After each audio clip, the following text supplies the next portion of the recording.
Hello, and welcome to Sophia's Roulette. Today we have Dr. Tamanna, who is a professor and author of the Feminist Manifesto, which is due out in June, and China, India, Russia, Rise of the Euro-Asian Civilization, which I am also super stoked about.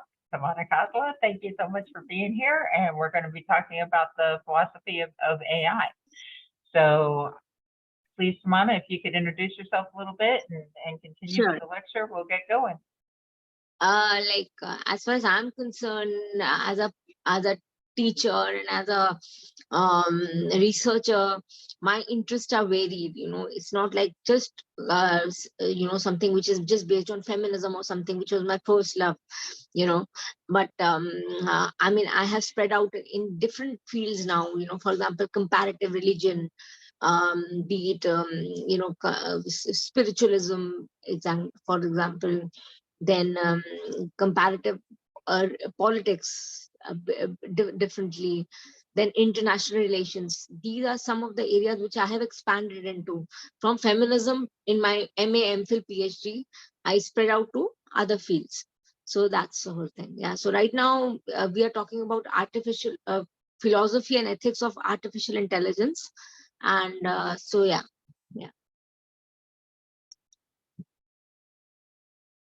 Yeah, I'm really excited about this because as I was going through the source material, they actually do reference the ethics of care. So if you could elaborate on that while you're speaking, like I would be very appreciative Sure. of that. Okay, so Sure. Are you ready? Yes. Well, let's do this thing, ladies. Okay. Now artificial intelligence is the philosophy behind artificial intelligence is to have a, a, a basis where you can match or be better than the human mind, and as we go forward in the presentation, we realize there are certain questions which probably would be difficult for AI to answer. For example, things like, and for that you need uh for example, what is soul? So soul, for example, not everybody would be able to. I don't know how it will handle the whole question. It's a different question, because kind of consciousness, about the whole issue about consciousness, what you are, and as a being, what you are, deeper questions. I just feel, I mean, how much can AI handle that? For example, they can need a collaboration between the real saints. I'm not talking about the fake ones, the real saints who are now collaborating. There are, like in India we have a lot of saints, etc. So they have a vision where they say that there are worlds up there. So scientists also say the same thing, that there is a world up there, but their world up there and their world up there is totally different. For example, these people are the saints are talking about heaven and hell. We have certain saints out here in India who are talking about worlds within worlds. And that is true with the scientists also. They're also talking about galaxies, where aliens are there. And these things are, many of our major scientists like Stephen Hawking, etc., have said these things. So I guess so AI can support these things in a big way, but how much, we have to explore that. This is a question which is in my mind, and it's going to take some time for people to really get into the whole thing, and get the saints and the scientists together, because there are certain things which only a particular person of a particular instruction can look at it. So yeah. Now artificial intelligence basically started around in 1956, in a conference where they spoke about the fact that there are certain questions which have to be addressed. So this Turing Alan Turing in 1950, even before this conference, he asked the question, can a machine think? So yeah. So this is the question which Turing had in his mind. So philosophy of artificial intelligence is a branch of philosophy of technology that explores artificial intelligence, ethics, consciousness, epistemology, and free will. Um, there are certain pertinent questions which come to my mind, and to the mind of AI, as well as scholars, psychologists, for example, cognitive behavioral people, science and scientists, and spiritual people, like people who are like trained together in all these things, not just spiritualism but also sciences, together they work on these things. And in India we have a lot of people who are from the engineering background, who are now delving into the spiritual world. So I guess that's a great help, to spiritualism as well as to the AI and scientific community. So yeah. So the questions like, can a machine act intelligently? Can it solve any problem that a person should solve by thinking? Are human intelligence and machine intelligence the same? Is the human brain essentially a computer? Can a machine have a mind, mental states, and consciousness, which I just spoke right now, in the same sense that a human being can? Can it feel how things are? So so basic, those big real questions, which are like like how people soul is, and how life and death happen, the deeper questions of life, life and death, etc. These things, which when I was reading about this particular lecture, it came to my mind, like how would AI answer all these questions? Because I guess these are the issues which are central to all human beings, that we live, we are born and we die. So is there a possibility that we don't die at all? Can AI help us with that? you know at least, if not die, but increase our longevity. So like those kind of things. Now these questions are answered by philosophers, like they are looked into by philosophers, scientists, AI researchers, etc. But they all need to come together to give an answer to these questions. It would not be possible for any one of them to answer these extremely pertinent questions. So yeah. Now Turing's polite convention said, if a machine behaves as intelligently as a human being, then it is as intelligent as a human being. Secondly, the Dartmouth proposal said, every aspect of learning or any other feature of intelligence can be so precisely described that a machine can be made to simulate it. So any feature of a human being can be replicated by AI, for example.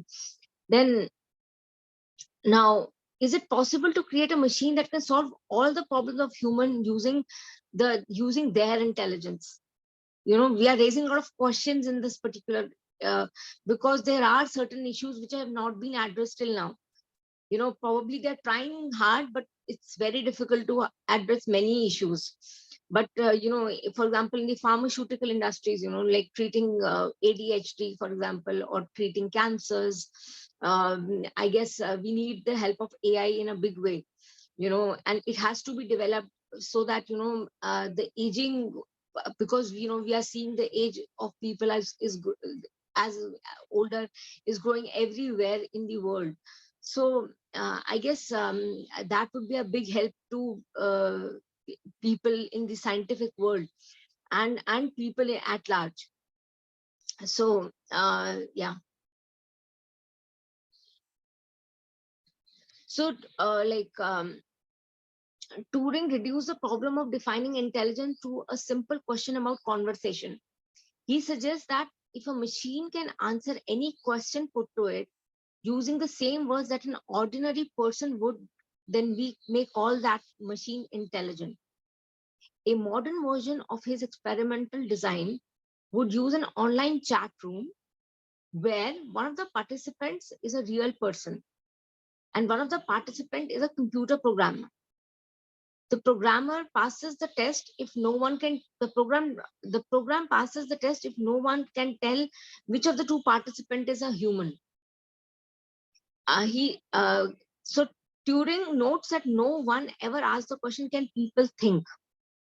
He writes, instead of arguing continually over this point, it is usual to have a polite convention that everyone thinks. Turing test extends this polite convention to machines. So if a machine acts as intelligently as a human being, then it is as intelligent as a human being. So, but one of the criticism of Turing test is that it only measures the humanness of machine behavior rather than intelligence of the behavior. Not the, it doesn't measure the, it only measures the humanness, not how intelligent it is. So that was like way back in the 1950s. After that, AI has developed massively, in a big way. And we need to keep doing these research. As far as all the researchers, we need social scientists and philosophers in big way to help understand these issues, and no one field can really deal with this particular aspect. So now, another issue which comes to my mind is, can machines have emotions? Kindness, and you being sad, care, which normal people, like as far as animals are concerned, like the concern for animals, or so many of these issues, like have to be understood by people, like that, how to understand, can AI basically deal with these emotions in a big way? So can a machine be self-aware? Self-awareness, as noted above, is something used by science fiction writers as many for the essential human property that makes a character fully human.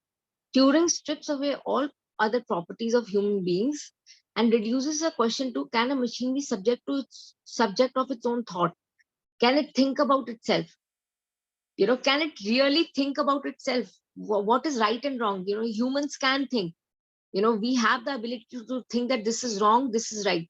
So that is where the ethics part come into being, where ethicality of human beings is there. We debate constantly, obviously that AI also can do, but like ethically speaking, can they debate on these issues, about being kind, or being, how to deal with a war, when the issues are very subtle, they're like very deep thoughts, for example, the war between Ukraine and Europe, Russia. So are they able to, can AI deal with these kind of issues? Can they help? So these are the issues which are central to human beings right now. Like till the time these issues don't ask, how to stop a war, peacefully, how to do away with nuclear issues, nuclear bombs, like it's like, it's every country is threatening to use, be it China, be it Russia, everybody is like trying to, use these kind of things, like, and so can AI build an empathy for these issues, to understand, like how to deal with human emotions, because these are human emotions of imposing ourselves on, can be, imposing ourselves on others, dominating others, be it feminism will come into being, because women are dominated constantly, like they are constantly dominated. So these kind of issues, how can AI handle these issues, of feminism, for example, how they handle, better than humans? My question is that, better than humans. So many of these issues are there. Then Can a machine be benevolent or hostile? This question can be presented in two forms. Hostility can be defined in terms of function or behavior, in which case hostile becomes synonymous with dangerous, or it can be defined in terms of intent. Can a machine deliberately set out to do harm? The latter is the question. Can a machine have a conscious state? So, it's like questioning the fact that, can AI machines have consciousness of their own, you know, and that has to be developed. But how much, it's like that has to be seen. Because consciousness, as far as is concerned, I I feel that, the soul of a person is something which is very central to all human beings, you know. And if you look at animals, for example, if you look at a cat or if you look at a dog, they have certain sensory parts which are different from humans, which can see extraterrestrial bodies, like I mean, I'm sure all of us are aware about that. Cats have a instinct of, through their eyes they can see those visions, and they can listen to those small fractions of sounds, for example, which are not heard by humans. So can AI also be able to deal with this particular issue? Can they also hear things which cats and dogs are able to do? So research on these extraterrestrial issues, things which are like not so simple, which are like which probably are not easily available to us to naked eye. Many things are there in the world which are not available to us because we don't know, we can't see through it. So in for example, in India, we have a lot of saints, for example, they have the vision, Yogananda and many of the saints, like they have this particular aspect into mind. So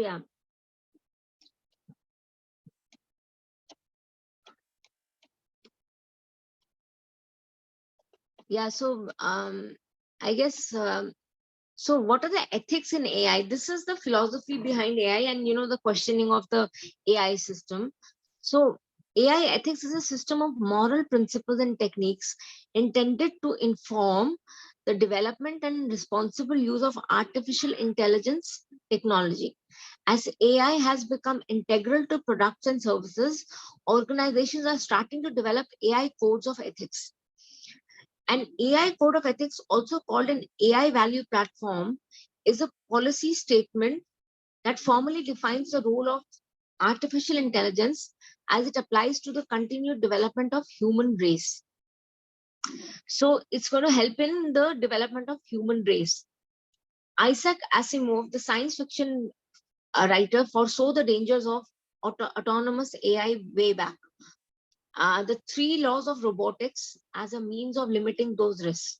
In Asimov's code of ethics, the first law forbids robots from actively harming humans or allowing harm to come to humans by refusing to act. The second law orders robots to obey humans unless the orders are not in accordance with the first law. The third law orders robots to protect themselves insofar as doing so is in accordance with the first two laws. So now AI ethics is a system, just a minute.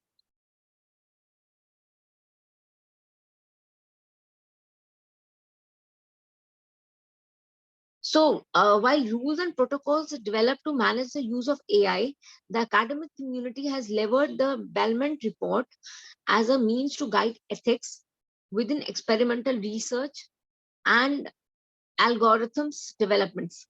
So the Belmont report that serves as a guide for experiment and algorithm design, which are respect for persons. The principle recognizes the autonomy of individuals and upholds an expectation for researchers to protect individuals with diminished autonomy, which could be due to variety of circumstances such as mental health, mental disability, age restrictions, etc. So, like how to teach respect to an AI machine. Then beneficence. The principle takes a page out of healthcare ethics where doctors take an oath to do no harm. This idea can be easily applied to AI, where algorithms can amplify biases around race, gender, political learnings, etc., despite the intention to do good and improve a given system. And third is justice. This principle deals with issues such as fairness and inequality. Who should reap the benefits of experimentation and machine learning? So yeah.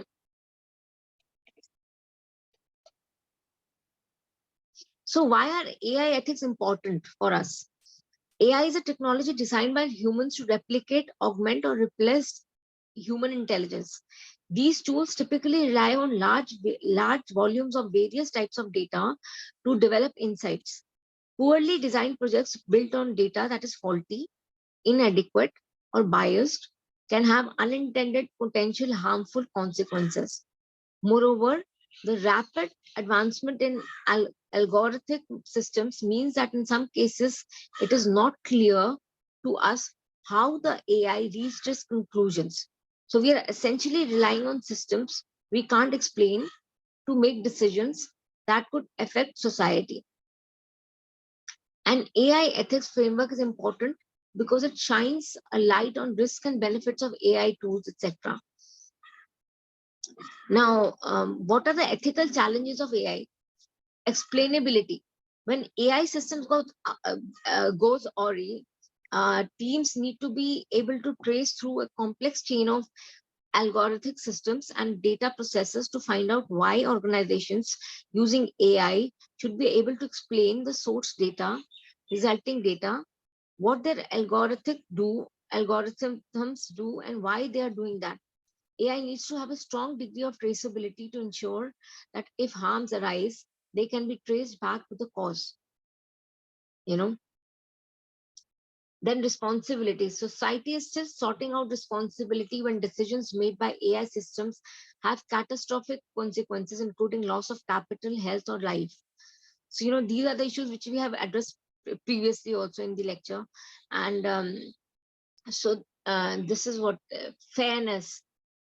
Fairness is another issue which, like, the whole issue about biases in gender, race, etc. For example, Rawls, when he spoke about the veil of ignorance, I guess that would really help AI positions, like what Rawls said, that, people should be unaware of the fact that, what gender do they belong to. So I guess AI functions on that principles, and it should function on that principle. Just because for example, it's being built in China or America, it doesn't mean that, it should be biased for that particular country or that particular race of people who are working on that particular front, or ethnicity, or gender. Like if most of the work is being done by men, so we feel that the biases can be more prone to, the values which we give to AI can be more prone to be more prone towards men. So these things have to be taken care, and human beings are much better doing all these things. And philosophers have worked on these issues since the times of Plato, and before that as well, Epicureans, etc. So yeah. So the future of ethical AI. Some argue that an AI code of ethics can quickly become out of date, and that a more proactive approach is required to adapt to a rapidly evolving field. The fundamental problem with an AI code of ethics is that it's reactive, not proactive. We tend to define things like bias and go looking for bias and trying to eliminate it as if that's possible. These things are very difficult. When we are talking about a machine looking at a person's emotions is something which is, I mean, it's a very difficult thing. You have to have a very evolved system of AI, which takes the help of different stream of intellectuals, not just AI experts, but you need the help of from several areas. So a reactive approach can have trouble dealing with bias embedded in the data. For example, if women have not historically received loans at the appropriate rate, that will get woven into data in multiple ways. If you remove variables related to gender, AI will just pick up other variables that serve as proxy of gender. So Professor Sengupta believes that the future of ethical AI needs to talk about defining fairness and societal norms. So, for example, at a lending bank, management and AI teams would need to decide whether they want to aim for equal consideration, proportional results, or equal impact. So the focus needs to be on guiding principles rather than on something to avoid.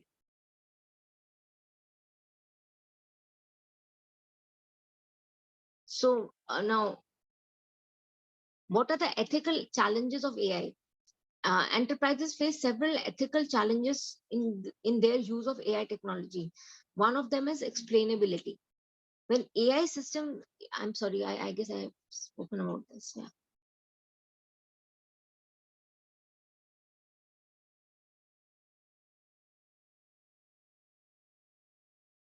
So down the road, we all also need to plan for unethical use of AI by bad actors. That's very important. You have to see where these technologies can get misused. Terrorists, for example, or bad rotten eggs, who are using these technologies to, like as much as technology has developed, so much of chances of cheating people is also developing. In several ways. We all see that happening all the time. Today's AI system range from fancy rules engines to machine learning models that automate simple tasks. It may be decades before more sentient AIs begin to emerge that can automate their own unethical behavior at a scale that humans wouldn't be able to keep up with. So thank you. Thank you, Tamanna. That was amazing. Thank you so much. I do have some questions, Sure. directly related to what you were saying. So you think AI can bring science and spiritualism together at some point? You think that they'll resolve for the language? Sorry, I couldn't follow it. I couldn't follow it. What did you say? Do you think AI will bring science and spiritualism together at some point? I'm sure it will.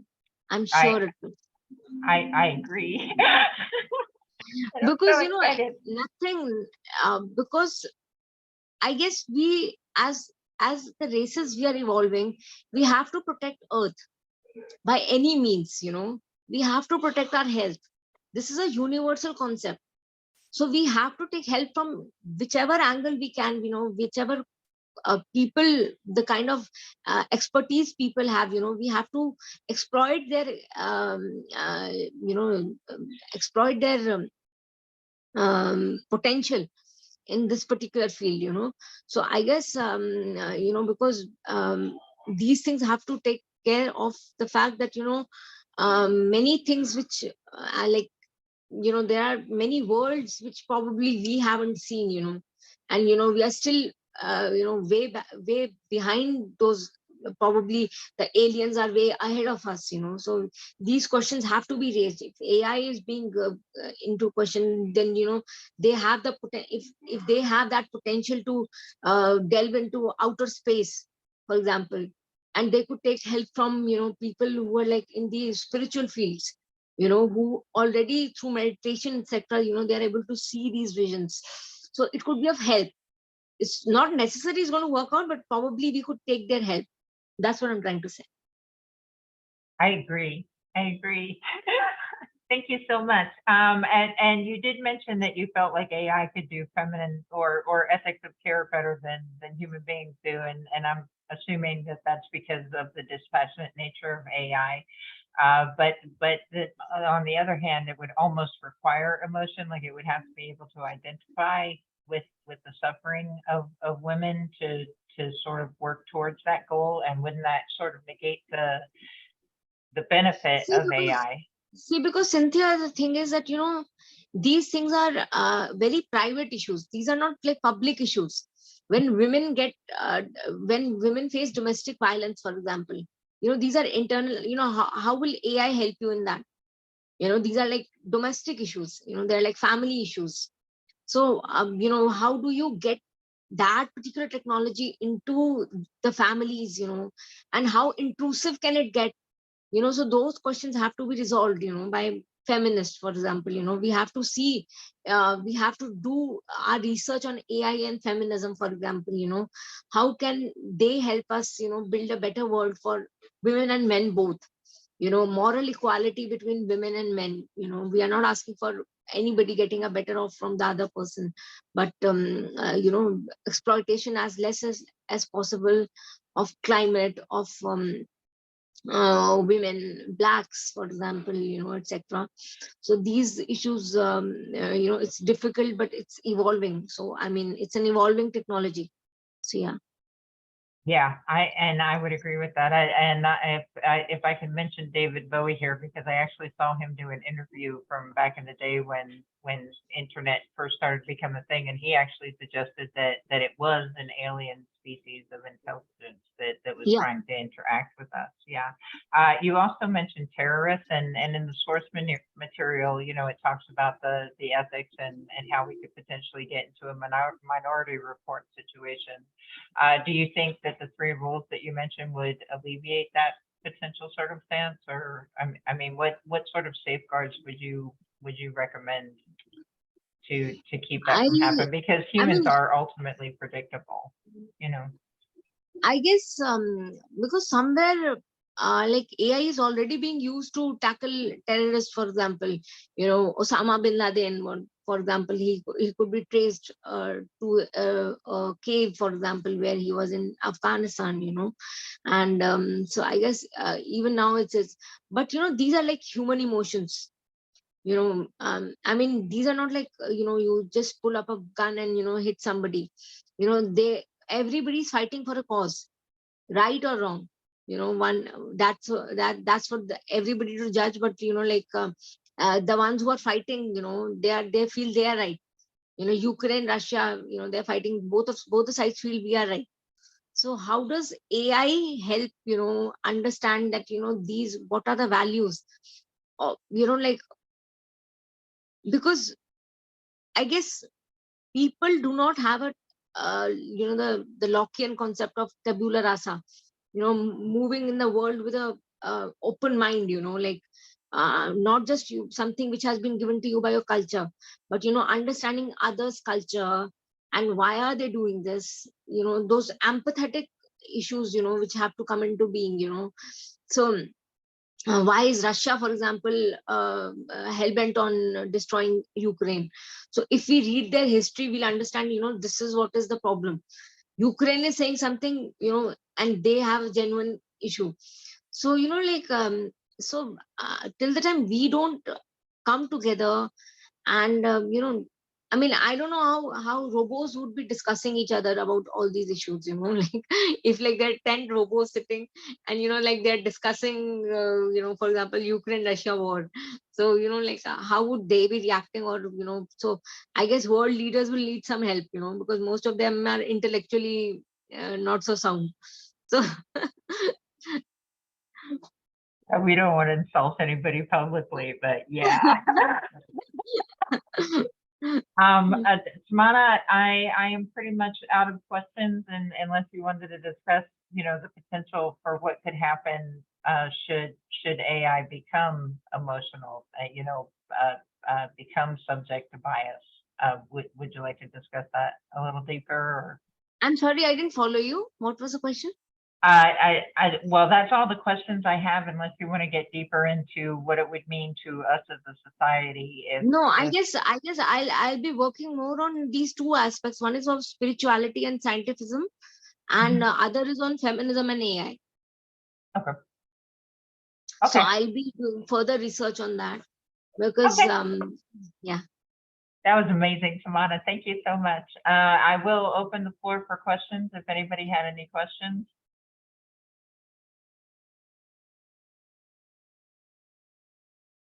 And I'm going to call it good.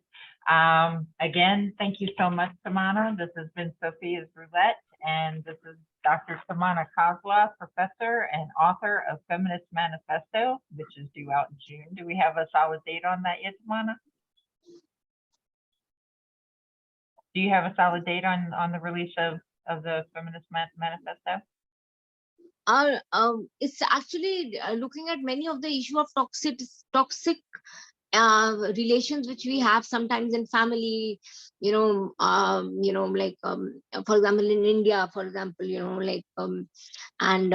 so one of the chapters looks at how women and family deal with issues of toxicity, and how girls and boys are brought up differently, and there are many deeper issues. I'm still delving into it, but I guess by June it's going to be ready. Then I'm looking at feminism, women and marriage, women and individualism, and so many of these issues which would be central to women issues, so marriage, family, individualism, and religion. Of course, the way religion focuses on women. So these 4 or 5 chapters which I have in my book, so this is what I'm going to look at. And I'm so excited to read it. And the other book that you are actually in the process of writing now is China, India, Russia, and the Rise of Euro-Asian Civilization. Would you like to speak to that a little bit? Yeah, so in that I'm basically looking at the rise of these states, and somewhere the first chapter is going to look at the decline of American hegemony firstly. Then I look at these 3 countries which are rising in a big way. I mean Russia, as in they haven't left their imperialist vision of the world during the Soviet Union. It's not just security issue for them, Ukraine. It's much more than that. It's like they're trying to show the world that we are also equally powerful. And the time when the supremacy during the Soviet Union time they faced, they want the same system for themselves right now. So in that way they are coming up. So China, obviously we all know, but I'm saying that China, now the debate is, the last chapter is going to look at US and these countries. So US still has a lot of potential, and the potential would be, the difference would be between liberalism and autocracies.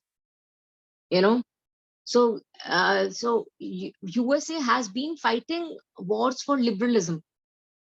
It's not just security. Their security was not hampered.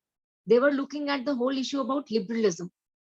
How to save oneself from autocrats, and so those kind of things. So we are seeing rise of autocratic regimes in several countries. So US role is going to increase. It's not going to decrease. So there has been a decline, but then there is a lot of purpose for US to do also. That is what I'm going to look at in the last chapter.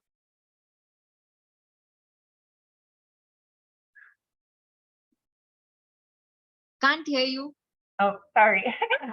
I was muted. Oh, I'm so excited to read it. Thank you so much, Tamanna, for taking the time this evening to have this conversation. It was really interesting. And I'm going to stop recording now.